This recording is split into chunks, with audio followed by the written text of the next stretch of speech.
നേപ്പാളിലുണ്ടായ സംഘർഷത്തിന് പിന്നാലെ നിരവധി പേർ കുറ്റവാളികൾ അവിടെ നിന്ന് ജയിൽ ചാടി എന്ന വിവരം പുറത്തുവന്നതാണ്. നമ്മുടെ അതിർത്തികളിലും വലിയ ജാഗ്രതയുണ്ടായിരുന്നു. ഇപ്പോൾ SSB, നമ്മുടെ സംവിധാന SSB ഉത്തർപ്രദേശ് അതിർത്തിയിൽ നിന്ന് 22 പേരെ പിടികൂടി. ബീഹാർ അതിർത്തിയിൽ നിന്ന് 10 പേരെ പിടിച്ചു. ബംഗാളിൽ നിന്ന് 3 പേരെ പിടികൂടി എന്നതാണ് വിവരം. അർജുൻ പീതാംബരൻ, ഇവരെല്ലാവരും തടവ് പുള്ളികളാണോ? രതീഷ്, ഇവരെല്ലാവരും തടവ് പുള്ളികളാണ്. ആകെ 35 പേരെയാണ് ഇത്തരത്തിൽ നേപ്പാളിലെ ജയിലുകളിൽ നിന്ന് ഇന്ത്യയിലേക്ക് എത്തി കടക്കുന്നതിനിടെ ഇന്ത്യയിലേക്ക് പ്രവേശിക്കുന്നതിനിടെ SSB പിടികൂടിയത്.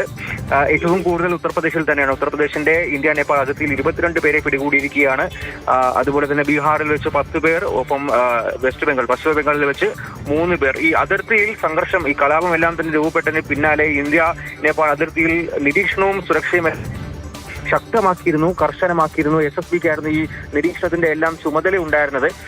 കഴിഞ്ഞ ദിവസം, അതായത് ഇന്നലെയും മിനിങ്ങാന്നുമായി ഇത്തരത്തിൽ നിരവധി ആളുകൾ ഇന്ത്യയിലേക്ക്, തടവ് പുള്ളികൾ ജയിൽ ചാടി ഇന്ത്യയിലേക്ക് കടക്കാൻ ശ്രമിച്ചിരുന്നു.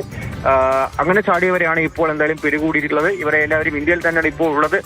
മറ്റ് നടപടിക്രമങ്ങൾ എന്തായാലും വൈകാതെ തന്നെ പൂർത്തിയാക്കുമെന്നുള്ള കാര്യം കൂടിയാണ് SSB വ്യക്തമാക്കുന്ന കാര്യം. ഇപ്പോൾ ഇന്ത്യ ബംഗ്ലാദേശ് അതിർത്തിയിൽ കൂടി സുരക്ഷ ശക്തമാക്കിയിട്ടുണ്ട്. ഈ ഒരു പശ്ചാത്തലത്തിൽ സുരക്ഷ ശക്തമാക്കി. അതിന് പിന്നാലെയാണ് ഇന്ത്യയിലേക്ക് കടക്കാൻ ശ്രമിച്ച നേപ്പാളിലെ തടവ് പുള്ളികളെ പിടികൂടാൻ കഴിഞ്ഞത്. കൂടുതൽ പരിശോധനകൾ കർശനമായി തുടരുന്നു എന്നാണ് അർജുൻ പീതാംബരൻ നൽകുന്ന വിവരം.